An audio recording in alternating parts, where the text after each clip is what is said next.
신바람 사연 아파트. 오늘의 사연 시작하겠습니다. 안녕하세요. 입 바른 소리 안 하고는 못 참는 30대 여성입니다. 이제는 안 보고 살 시댁인지라 저희 시댁이라고 표현하는 것도 짜증나는데 그래도 편의상 저희 시댁이라고 부를게요. 저희 시댁에는 집밖에 모르는 인간이 하나 있는데요. 남편의 형, 그러니까 아주버님입니다. 제가 보기에는 특별히 잘난 것도 없고 성질만 개떡 같은데 시부모님께서는 그래도 맏아들이라고 나이 40 먹은 그 아들을 무슨 상전 모시듯 합니다. 제가 이렇게 사연을 쓰게 된 것도 어떻게 보면 시부모님 때문이기도 하네요. 자기 자식 안기한 부모가 어디 있겠어요. 그렇게 생각하자면 저희 시부모님이 아주버님한테 꼼짝 못하는 것도 아주 이해 못할 일은 아니겠지요. 하지만 시부모님한테 아들이 저희 아주버님만 있겠어요? 그러면 제가 이렇게 사연을 쓸 이유가 없지요. 제가 열받는 건 저희 남편에겐 형인 아주버님도 있고 어린 여동생, 그러니까 시누이도 있습니다. 저희 시부모님은 맏아들은 상전 모시듯 시누는 무슨 공주 키우듯 하시면서 저희 남편만 찬밥 취급을 하시더군요. 저희 남편이 어디 못난 구석이 있는 것도 아닙니다. 제 눈에 안경이라 하실까봐 객관적인 사실만 먼저 말씀드릴게요. 둘째인 남편은 세 남매 가운데서 제일 좋은 대학교를 졸업했습니다. 유학을 가고 싶었는데 시부모님께서 돈이 없어서 못 보내주신다 하셨대요. 하지만 그 무렵 아주버님께서 사업을 한다고 난리를 쳐서 시부모님이 지금 사시는 아파트를 담보로 1억을 대출받아 지원해 주셨다고 하더군요. 남편 말로는 워낙에 큰형과 어려서부터 차별을 받아왔기에 웬만한 일로는 상처도 잘 안 받는데 그때는 감정적으로 많이 힘들었다고 하더라고요. 그래도 다행히 지금은 판교에서 가장 잘 나가는 IT 회사에 연봉 1억 넘게 받으며 다니고 있습니다. 아주버님 사업은 결국 망해서 본전도 못 건졌어요. 평생 시부모님이 주시는 용돈만 쓰고 살았지 어디서 제대로 아르바이트도 안 해본 사람이 갑자기 무슨 운동기계를 가져다 판다고 설쳤으니. 뿐만 아니라 신우에 대한 아버님 어머님의 지원도 장난이 아니었어요. 대학생인 신우는 어느 다른 여대생들처럼 외모를 가꾸는데 관심이 많았습니다. 저도 그런 시절이 있었으니 당연히 그 마음 이해하지요. 하지만 제가 지금 연봉 8천을 받으며 회사 생활을 하고 있는데 이런 저도 2, 300만 원짜리 핸드백은 선뜻 사기가 어렵거든요. 신우는 거침이 없더라고요. 일단은 어머님 아버님을 조르고 그게 여의치 않다 싶으면 지 오빠들을 아주 달달 볶아요. 무슨 후라이팬 위에서 감자 볶듯이 어지간히 달달 볶습니다. 개떡 같은 성질을 가진 아주버님도 신우한테는 꼼짝을 못하더라고요. 아주버님이 그럴 정도니 순딩이 저희 남편은 어땠겠어요? 그나마 저희 남편은 저랑 결혼 이야기가 나오면서 자의반 타의반으로 신우의 무리한 요구에서 벗어나게 되었습니다. 새 남매의 인물에 대해 말해보자면 이건 뭐 다들 보는 눈이 다르니까요. 제가 제 남편 잘생겼다고 말해봤자 푼수 소리나 듣겠지요? 저희 남편이 뭐 연예인처럼 후광이 비치고 그런 건 아니에요. 하지만 키도 크고 웃는 얼굴이 얼마나 보기 좋은지 모릅니다. 정말이지 사연을 말하면 말할수록 왜 시부모님께서 저희 남편만 데려온 자식 마냥 대하신 건지 이해가 안 되네요. 저와 남편은 대학교 선배의 소개로 만났습니다. 당시 제 선배 중 한 명이 남편과 같은 회사를 다니고 있었거든요. 선배가 자기가 정말 아끼는 후배라면서 데리고 나온 사람이 남편이었어요. 제가 평소에도 워낙 따르던 선배였는데 그런 선배가 좋은 사람이다, 털어서 먼지 하나 나올 거 없는 사람이다라며 거듭 칭찬을 하더라고요. 덕분에 만나기 전부터 저는 남편에 대해 굉장히 긍정적인 생각을 갖고 있었네요. 그리고 실제로 남편을 만나보니 사람이 정말 소탈하고 괜찮더라고요. 사실 워낙에 똑똑하고 잘난 사람들이 많은 업계라서 콧대 높은 사람들이 많다는 이야기를 몇 번 들었었거든요. 그런데 저희 남편은 거들먹거리고 그러는 것도 전혀 없었고 말도 잘 통하고 여러모로 이 남자다 싶었네요. 나중에 듣기로 남편 역시 선배로부터 제 칭찬을 워낙 많이 들었었답니다. 그래서 저란 사람이 너무 궁금했대요. 막상 만나보니까 들은 대로 서글서글하고 동시에 할 말은 똑 부러지게 하는 똑순이 같아서 마음에 쏙 들었다고요. 서로에게 확신이 있었던 저희는 그렇게 만난 지 10개월 만에 결혼을 약속했습니다. 시댁에 처음 인사 갔던 날은 지금도 잊혀지지가 않아요. 시부모님께서는 남편을, 그러니까 당신 아들을 제 앞에서 까내리려고 작정을 하신 분들 같았습니다. 어디 감히 지형이 아직 장가도 안 갔는데 결혼을 하겠다고 드는지 모르겠다면서 저더러 저렇게 경우가 없는 앤데 괜찮겠냐고 물으실 정도였지요. 당황스러웠지만 그때는 솔직히 어머님 아버님이 진심으로 하시는 말씀이신지 단지 도가 지나친 질낮은 농담인지 구분하기가 어려웠어요. 그래서 뭐라고 딱히 반박은 못하고 적당히 맞장구 치면서 웃어 넘겼습니다. 하지만 어머님 아버님과 몇 번의 대화를 하면서 진심으로 당신 둘째 아들 기분은 안중에도 없으시다는 걸 알게 되었네요. 그리고 그런 어머님 아버님의 태도는 저로 하여금 왠지 모를 정의감을 느끼게 했어요. 이곳에서 남편을 구해줘야겠다. 저만큼은 남편을 1순위에 두고 사랑을 줘야겠다. 그런 의지를 갖게 했네요. 솔직히 결혼 준비를 하면서 남편이 왜 유학을 가지 못했는지 들었던 터라 금전적 지원에 대한 기대는 일절하지 않았습니다. 남편이나 저나 각자 모아둔 돈도 꽤 있었고 돈도 잘 버는 상황이었으니 아쉬울 것도 없었고요. 하지만 오히려 시부모님께서 돈을 요구하실 줄은 몰랐네요.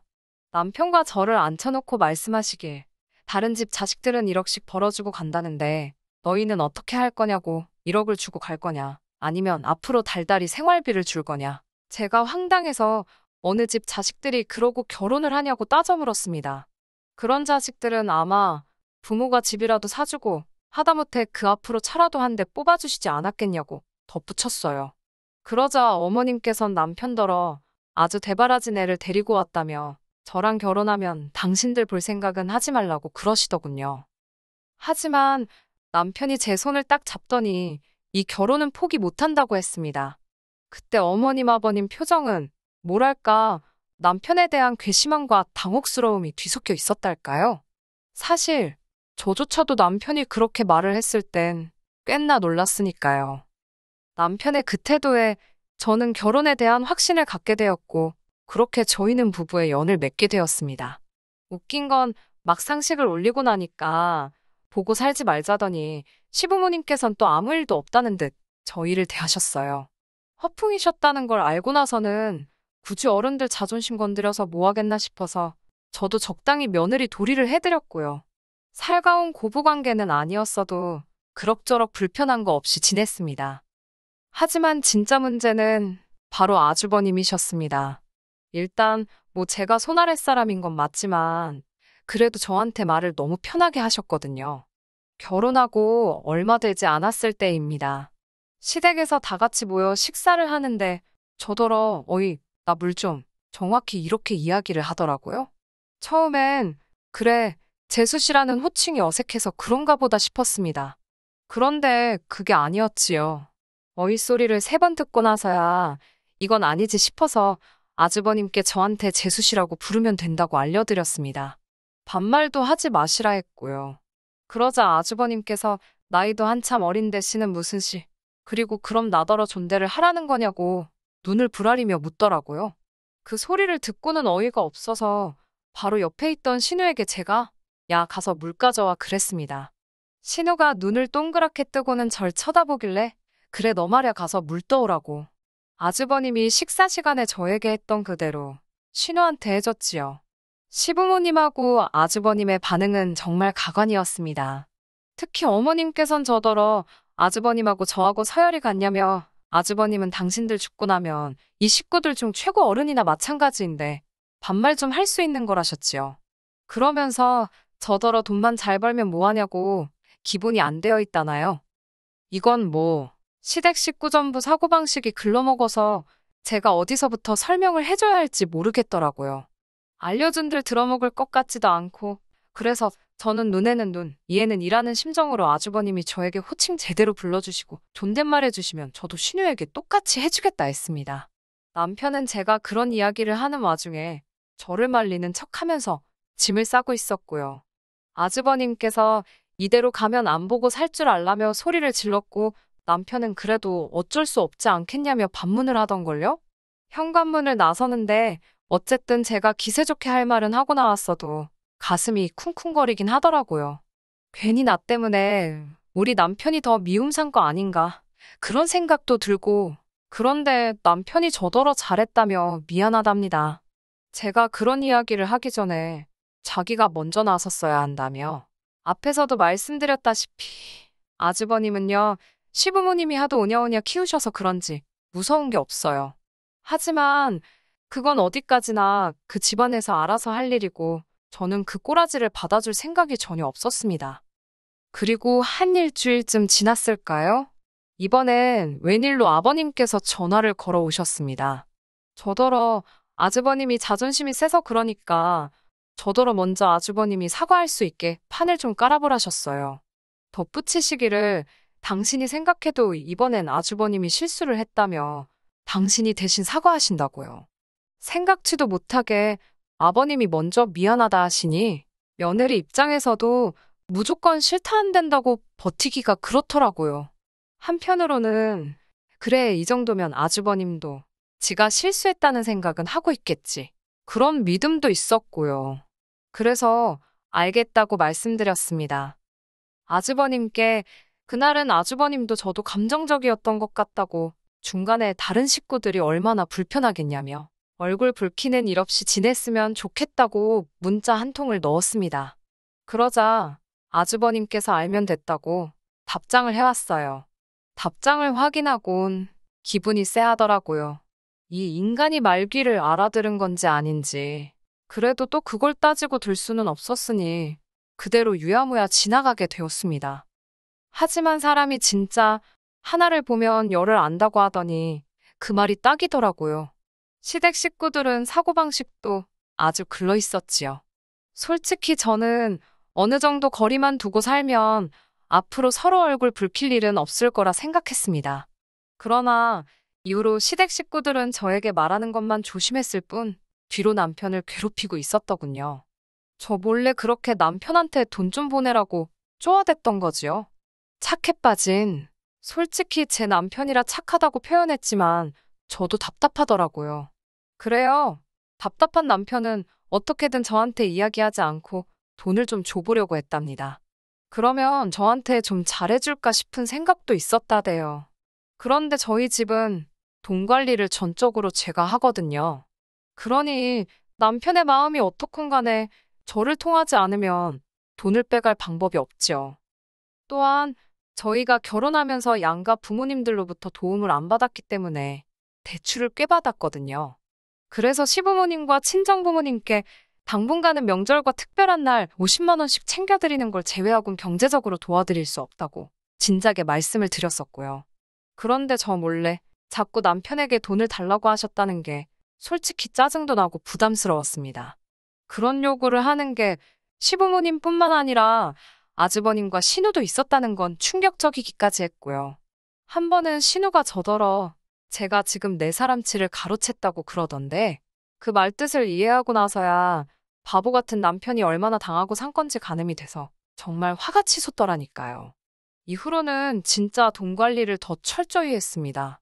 남편이 남편 스스로를 위해서 쓰는 돈에는 아낌없이 서포트를 해줬지만 시댁에는 정말 10원짜리 하나 세는 일이 없게 했어요. 그나마 시부모님은 그래도 돈 때문에 기분이 상하신 티는 안 내셨는데 문제는 아주버님이었습니다. 저에게 말씀하시는 걸 보면 진짜 하나만 걸려라 벼르고 있는 사람처럼 나를 세우고 계셨거든요. 아주 절 잡겠다고 혈안이 되어 있는 아주버님을 보고 있자니 저라고 기분이 좋을 리는 없었지요. 그러다 사건은 지난달 저녁 식사 자리에서 일어났습니다. 아버님 생신을 축하하기 위해 시부모님과 아주버님 그리고 저희 부부가 모였습니다. 아버님 생신인 걸 아신 친정부모님께서 호텔 뷔페에 갈 수 있는 상품권을 선물로 주셨는데 어머님께선 뷔페라 봤자 가면 찍어 먹을 것도 하나 없다고 저더러 직접 생신상을 차려달라 하시더라고요. 그래서 시댁에서 모이게 되었지요. 미역국이랑 불고기 정도는 제가 집에서 직접 만들었고요. 어이가 없었던 건 아주버님께서 당신은 꼭 등갈비찜이 먹고 싶다더라고요. 제가 웃으며 아버님 생신이지, 아주버님 생일도 아닌데, 그것까지 할 시간은 없을 것 같다고 하니까, 그래도 하는 김에 좀 하면 되는 거 아니냐입니다. 생전지 손으로 뭐 하나 만들어 본 적이 없으니, 요리할 메뉴 하나 더 늘어나는 게 얼마나 번거로운 일인지 모르는 눈치였어요. 말도 더는 섞기 싫어서 인근 식당에서 포장해 갔더니 씩씩거리기만 하고 손도 안 대더라고요.